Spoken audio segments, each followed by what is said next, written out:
బస్సుల్లో అక్రమ రవాణా, chain snatching, pick pocketing, ticket లేకుండా ప్రయాణం లాంటివి నియంత్రించేందుకు ఆదిలాబాద్ జిల్లా పోలీసులు కొత్త చర్యలు చేపడుతున్నారు. ఇక ఆర్టీసీ బస్సుల్లో నిరంతర పర్యవేక్షణ కోసం నిఘా నేత్రాలను ఏర్పాటు చేసే ప్రక్రియకు శ్రీకారం చుట్టారు. ఈ వినూత్న కార్యక్రమానికి త్వరలోనే ఆదిలాబాద్లో రాష్ట్ర పోలీస్ బాస్ డీజీపీ చేతుల మీదుగా లాంఛనంగా ప్రారంభించనున్నారు. ఆదిలాబాద్, ఉట్నూరు డిపోల బస్సుల్లో సీసీ కెమెరాలను ఏర్పాటు చేయనున్నారు. ఇదివరకు సూపర్ లగ్జరీ బస్సుల్లో మాత్రమే సీసీ కెమెరాలు కనిపించేవి. కానీ ఇప్పుడు అన్ని బస్సుల్లో ఏర్పాటు చేయనున్నారు. ఆదిలాబాద్ జిల్లాలో నేరాలను అరికట్టడమే లక్ష్యంగా ఎస్పీ అఖిల్ మహజన్ ప్రత్యేక చొరవతో ఆర్టీసీ, అద్దె బస్సుల్లోనూ కెమెరాల బిగింపు ప్రక్రియ ప్రారంభించారు. ముందు భాగం మధ్యలో ఏర్పాటు చేయడంతో ప్రయాణికులందరినీ కదలికలు గమనించే విధంగా ఏర్పాటు చేశారు.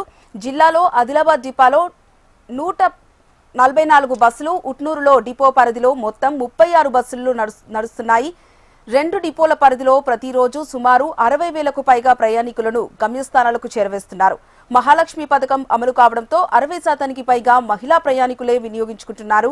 నిఘా కెమెరాల ఏర్పాటుతో కళాశాలలకు వెళ్లే యువతులు, మహిళలపై అఘాయిత్యాల వేధింపులు అరికట్టవచ్చని పోలీసుల ప్లాన్. ఆదిలాబాద్ జిల్లా మహారాష్ట్రకు సరిహద్దునే ఉండడం, మహారాష్ట్ర నుంచి అక్రమ రవాణా, నేర విచారణతో పోలీసులకు ఈ సీసీ కెమెరాలు కీలకంగా మారనున్నాయి. జీపీఎస్ సాంకేతికతతో కూడిన సీసీ కెమెరాలను పనితీరును పోలీసులే పర్యవేక్షిస్తారు. కొంతమంది ప్రయాణికులు తొందరపాటులో పర్సులు, లగేజీ బ్యాగులు బస్సులో మర్చిపోయి మళ్లీ గుర్తుకు వచ్చాక ఆర్టీసీ అధికారులను సంప్రదిస్తున్నారు. నిజాయితీ పరులు, కండక్టర్లు, ఆర్టీసీ డ్రైవర్లు గమనించే భద్రంగా డిపోలో అందజేస్తుంటారు. కొన్నిసార్లు ఎవరు తీశారో తెలియక రికవరీ అవకాశం ఉండేది కాదు. దీనికి తోడు బస్సుల్లో టికెట్ తీసుకునే సమయంలో చిల్లర డబ్బులు లేక కండక్టర్లపై దాడులు జరిగిన సందర్భాలు ఉన్నాయి. వీటన్నింటినీ అడ్డుకునేందుకు ఆదిలాబాద్ జిల్లా ఎస్పీ బస్సుల్లో నిఘా నేత్రాలు ఏర్పాటుకు ఆలోచనకు శ్రీకారం చుట్టారు. సార్, సీసీ కెమెరా పెట్టడానికి చాలా బాగున్నది. అన్ని విధాల ప్రజలకు కూడా మంచి సౌకర్యం ఉన్నది.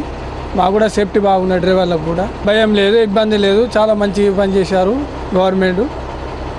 ప్రజలకు కూడా చాలా సౌలభ్యం అవుతుంది. మాకు కూడా బాగా సేఫ్టీగా ఉంది. డ్రైవర్లకు కూడా ఎవరైనా గొడవలు పెట్టినా చేసినా మాకు రికార్డింగ్ కూడా అయిపోతే చేస్తుంది. చాలా బాగుంది. దీనిపై మాకు చాలా ఆనందంగా ఉన్నది.